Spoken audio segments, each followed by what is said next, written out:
Rajesh ji, waste Bengal. Radhe Radhe महाराज जी। महाराज जी, पूजा पाठ नाम जप करने के बाद भी अगर मन में शांति ना मिले और हमें लगे कि परिस्थितियां अनुकूल नहीं हो रही, तो महाराज जी हमें क्या पाप, स्पष्ट शब्द समझो। पूर्व का किया हुआ पाप आज जप करोगे, पूजा पाठ करोगे तो भी शांति नहीं मिलेगी जब तक वो नष्ट नहीं हो जाएगा। पूर्व का पाप नष्ट होते ही हृदय शीतल हो जाएगा, और जब तक वो नष्ट नहीं होगा तब तक वो ताप देता रहेगा, जलाता रहेगा। ये पाप है पूर्व के, इसलिए भजन करते रहो, शांति मिलेगी। आज नहीं तो कल मिलेगी, वो पाप नष्ट होंगे। भजन छोड़ दोगे तब तो बहुत काल तक चलना पड़ेगा। दवाई चल रही है तो विश्वास है रोग का नाश हो जाएगा, दवाई छोड़ दिया तो रोग तो तांडव मचा देगा। तो भव रोग की दवा, पाप को नष्ट करने का उपाय भगवान का नाम जप है। नाम जप चल रहा है, हृदय जल रहा है, अशांति है, पर परिणाम में शांति मिलेगी, मंगल होगा। अगर नाम जप ही छूट गया तो फिर दवा छूट जाने पर रोग तो प्रबल हो ही जाएगा। तो इसलिए ये पाप का फल है, वो हमारे हृदय को जलाएंगे, उसी जलन से पाप नष्ट होंगे। इसलिए खूब नाम जप करते रहना चाहिए, और अवश्य भोगना पड़ता है, चाहे संत हो चाहे गृहस्थ हो। अगर पाप बन गया है तो बेइज्जती, अपमान, तिरस्कार, रोग, ये सब मिलता है। वो जलन होगी, वो नाना प्रकार की प्रतिकूलताएं आएंगी, उसी से तो हमारा पाप नष्ट होगा। दुख में पाप नष्ट होता है ना, जब हम अशांत होते हैं, दुखी होते हैं, तो पाप का दंड जो हमें भोगने को मिल रहा है वो हो जाता है। इसलिए नाम जप करो, खूब नाम जप करो, जरूर शांति मिलेगी। मोहन राज अवस्थी जी, नेपाल से। राधे राधे महाराज जी। महाराज जी, क्या मन में विकार आने पर और गलत आचरण होने पर भजन और पुण्य दोनों नष्ट हो जाते हैं? भजन नष्ट तो नहीं होता, रोक दिया जाता है।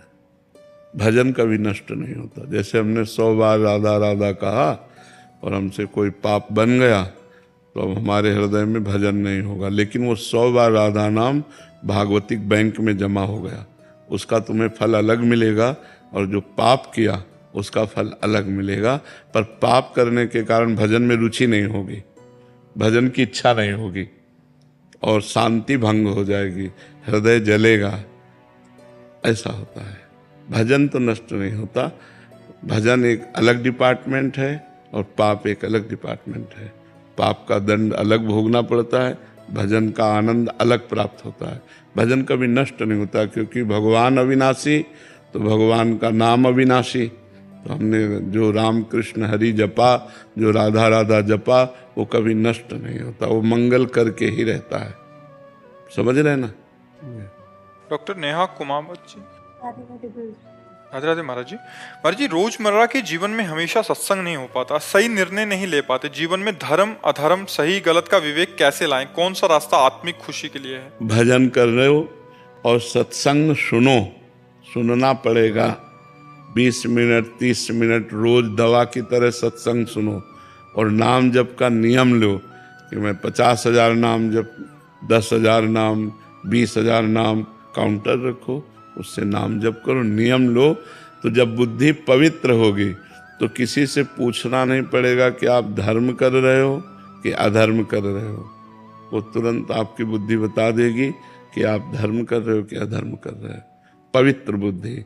अपवित्र बुद्धि तो अधर्म को भी धर्म बनाने की चेष्टा करती है। अपवित्र बुद्धि तो एक धर्म का मतलब यही चलेगा, ऐसा भी चलेगा। लेकिन जब पवित्र बुद्धि होती तो ठीक निर्णय करती, गलत है नहीं करना, सही है उत्साह आ जाएगा, करो, ऐसा।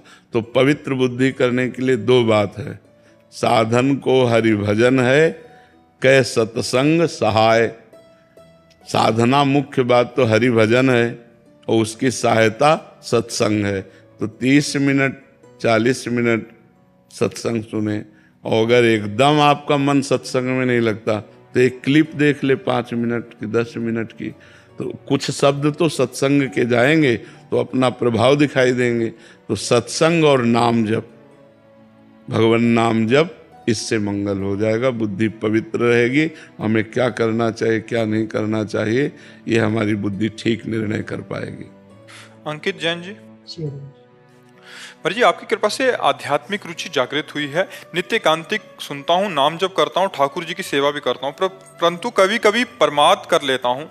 किस बात में प्रमाद? आलस आ जाता है कभी कभी। सो गए फिर शुरू कर दिया। 24 घंटे थोड़ी सो सब। भाई आज हमारा 8 बजे से 9 बजे का नियम है जप करने का, हमारा मन नहीं लगा, हम सो गए। लेकिन 10 बजे से 11 बजे तक जब हमारा नींद खुली, जब हमारा मन आया, फिर हम अपने नियम को पूरा करना है। समय बदल सकता है, सुबह की जगह हम शाम कर सकते हैं, दिन की जगह रात में कर सकते हैं, पर अपना नियम पूरा करें, ऐसा बांधना चाहिए नियम। अगर आज नियम बिल्कुल नहीं हुआ तो कल डबल करेंगे। आज की जगह कल हो सकता है पर डबल करेंगे, ऐसे रखना चाहिए तो ठीक हो जाएगा, प्रमाद फिर ठीक हो जाएगा जी। राजगोपाल जी। राधे राधे। राधे राधे महाराज जी। महाराज जी, मैं तमिल और देवनागरी में लिखता हूँ, दोनों भाषाओं में मन से लिखा जा सकता है? मतलब किसी दूसरी भाषा में अगर जैसे आप कहते हैं चिंतन करो राधा, तो राधा एक तो हम हिंदी में लिख रहे हैं, तो अपनी भाषा में राधा लिखेंगे तो चलेगा? हाँ चलेगा। भगवान की सब भाषा हैं, भगवान के सब लोग हैं, तो सब भाषा भी तो होगा। भगवान से अंग्रेजी में बात करोगे तो नहीं समझ पाएंगे क्या? तमिल से करोगे तो समझ जाए, क्योंकि सारी भाषाएं उन्हीं से प्रकट है ना।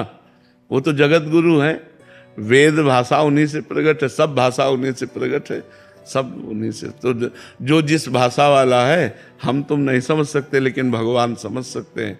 भगवान तो उसकी भी समझते हैं जो कोई भाषा नहीं बोल सकता, जो कोई भाषा नहीं बोल सकता, भगवान उसकी भी भाषा समझते हैं। सर्वज्ञ है भगवान का एक नाम, सर्वज्ञ है। सर्वज्ञ माने सब ज्ञान, उन्हीं से सब ज्ञान प्रकट होता है। तो लिखिए, आप तमिल भाषा में लिखिए, भगवान उसको देख रहे हैं। अमित कुमार जी, गुजरात से। राधे राधे महाराज। राधे राधे महाराज जी। महाराज जी, एक एकांतिक वार्तालाप में आपने मन को भगवान कहा था और एक एकांतिक वार्तालाप में उसको आपने दुश्मन मानने को बोला। तो महाराज जी, इस बात में महाराज जी अंदर का जो स्वरूप है वही मन है, जिसको हम जैसा बनाना चाहें वैसा बन जाता है, यानी कि मन, आत्मा, सूक्ष्म शरीर, ये सब एक ही हैं? वैसे तो एक के सिवा दूसरा कुछ है ही नहीं, पर जब विस्तार हो जाता है तो उसी को अलग अलग वर्णन करते हैं। कंस में भी वही भगवान है, एक परम महाभागवत देवर्षि नारद जी में भी वही भगवान है। तो देवर्षि नारद जी जाते हैं तो भगवान उनकी पूजा करते हैं और कंस का मर्दन करते हैं। इसे लीला कहते हैं भगवान की। गीता में भगवान ने मन को कहा, इंद्रियाणाम मनश्चास्मि, इंद्रियों में मैं मन हूँ। और यही मन जब गलत मार्ग में चला जाता है तो बोले बड़ा दुष्ट है ये, इसका मन बड़ा दुष्ट है, देखो कैसे कैसे आचरण कराता है। तो सही पूछो तो जो सत्ता है वो अच्छे में भी है और बुरे में भी है। लेकिन जब अच्छाई की तरफ हम बढ़ते हैं तो हमें सुख और शांति मिलती है, और जब बुराई की तरफ बढ़ते हैं तो दुख और अशांति मिलती है।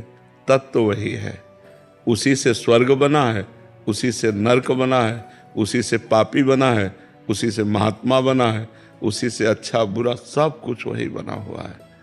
जब ये ज्ञान हो जाता है तो जीवन मुक्त हो जाता है मनुष्य। पर ये ज्ञान करने के लिए ही ये चर्चा की जाती है कि वही मन भगवान है और वही मन पापी है। जब पाप के आचरण में चला गया तो पापी हो गया, और भगवान के मार्ग में चला गया तो भगवान हो गया। ऐसा है, समझ पा रहे हैं आप? रेखा जी, जोधपुर से। श्री हरिवंश महाराज जी। महाराज जी, भजन और चिंतन में क्या अंतर है? वैसे भजन का तात्पर्य सेवा होता है, भजन का तात्पर्य माला चलाना नहीं होता, उसे जप कहते हैं। जो माला चलाना है या काउंटर से, उसे जप कहते हैं। जो बैठ करके ऐसे को उसे चिंतन कहते हैं, जैसे नाम का चिंतन, राधा राधा राधा, रूप का चिंतन, धाम का चिंतन, लीला का चिंतन, भगवान के गुणों का चिंतन। वो चिंतन अंदर की वस्तु है, और जो भजन है वो सेवा है।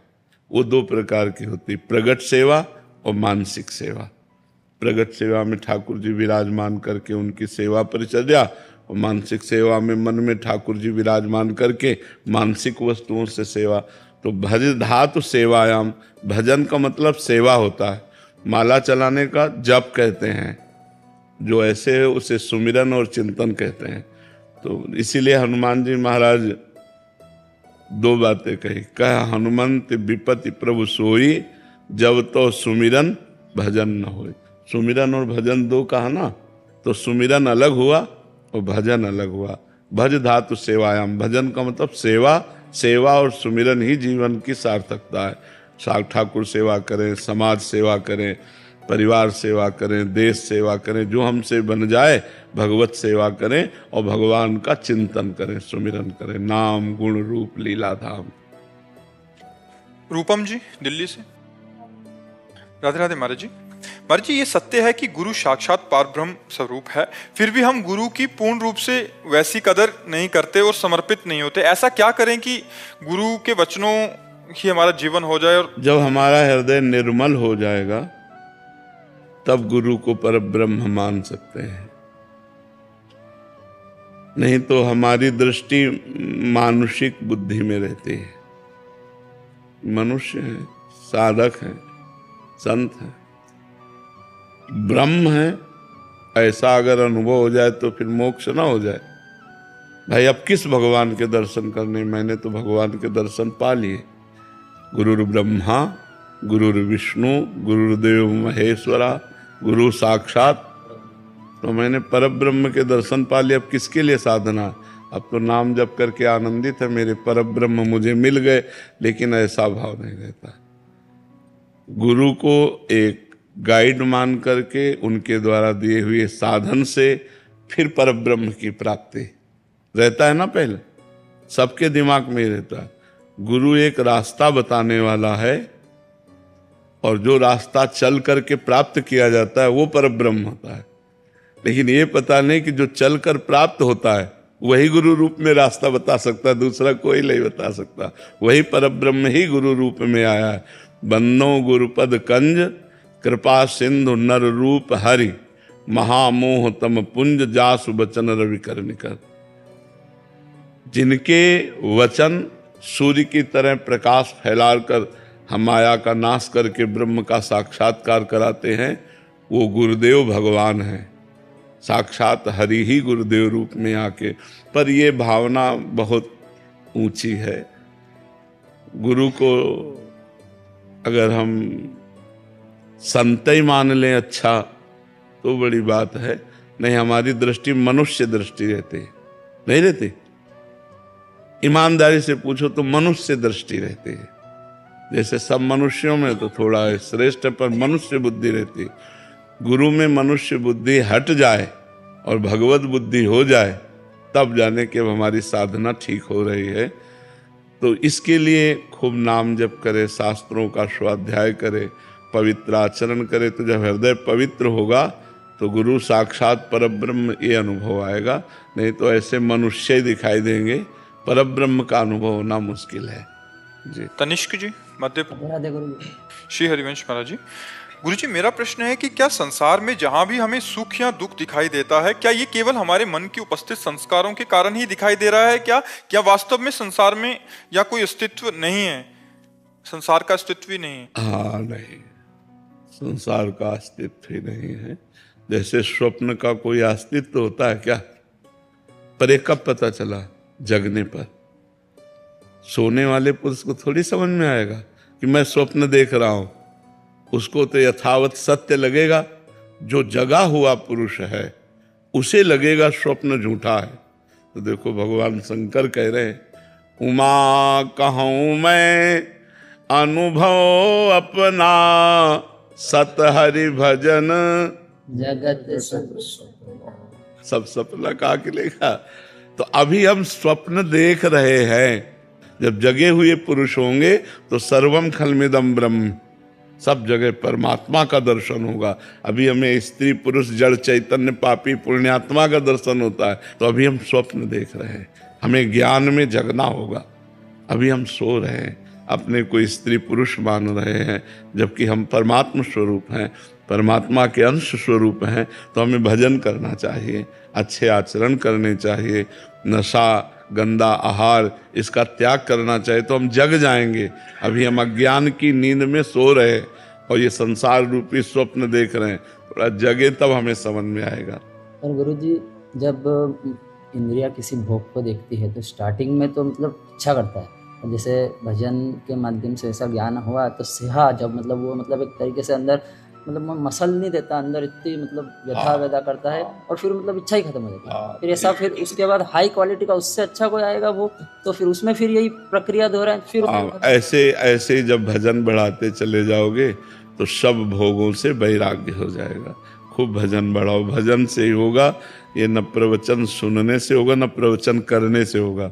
डट के भजन करे सो ही वैराग्य होगा, खूब भजन करे तो भोगों से रति हट जाएगी। मतलब जी मानसिक में भी वही स्थिति रहती है, उपांशु तक तो ठीक चलता है, मानसिक में भी एक दो टाइम के बाद इसीलिए जब तक मन पवित्र न हो तब तक उपांशु में ही जप करना चाहिए। जी नाम जी है जपि जागे जोगी, नाम जी माने जिभ्या से, तो उपांशु जिभ्या तो ठीक चला। पर उसमें आपने जो नाम का बताया ना कि वो नाम देखो आप, उससे बहुत सारा प्रॉब्लम ऐसे ही सॉल्व हो गया। वो अभी तक बहुत प्रॉब्लम हो रहा था, बट जैसे ही आपका सुना वो वाला, उससे महाराज जी बहुत मतलब। और जब ये मानसिक में पहुंच जाएगा तो सिद्ध पुरुष हो गए। फिर क्या, जब मन में निरंतर भगवान का सुमिरन चल रहा तो आनंद की फिर लहर जो आएगी उसी में डूब जाएगा साधक। हाँ, बस चुपचाप चलते रहो, बस चलने में फिसलना बहुत है इसमें, इस मार्ग में चलने में फिसलना बहुत है। जैसे आप अच्छे से चल रहे हो तो विश्वास ना करो कि अच्छे से चल रहे हो, काई का मार्ग है, जब तक मंजिल पार ना हो जाए। जैसे नहीं कहते कि अब 10 हाथ रह गए तो 10 हाथ में भी मुंह भरा गिर सकते हो, बहुत चढ़ाई चढ़ाए 10 हाथ रह गए, फिसल के फिर गिर सकते हो। बस कदम मजबूत जमाता चला जाए। पर स्त्री संबंध त्याग, पर धन का किसी तरह से भी अपहरण नहीं, कोई भी पराये हक का भोजन नहीं, नाम जप, दूसरों का हित, गंदा व्यवहार नहीं, तो कदम मजबूत बढ़ाते चले जाओ तो भगवान के नजदीक। नहीं भैया, ऐसी फिसलन है पता ही नहीं चलता, फिसल जाता है। ये ऐसी फिसलन है कि इसमें फिसलते समय पता नहीं चलता, बड़ा अच्छा लगता है, फिसलते समय अच्छा लगता है, और जब फिसल चुका तो यार गिर गए, यार कैसे हो गया, अब कैसे हो गया, अब तो फिसल चुके। इसलिए नाम जप और सावधान।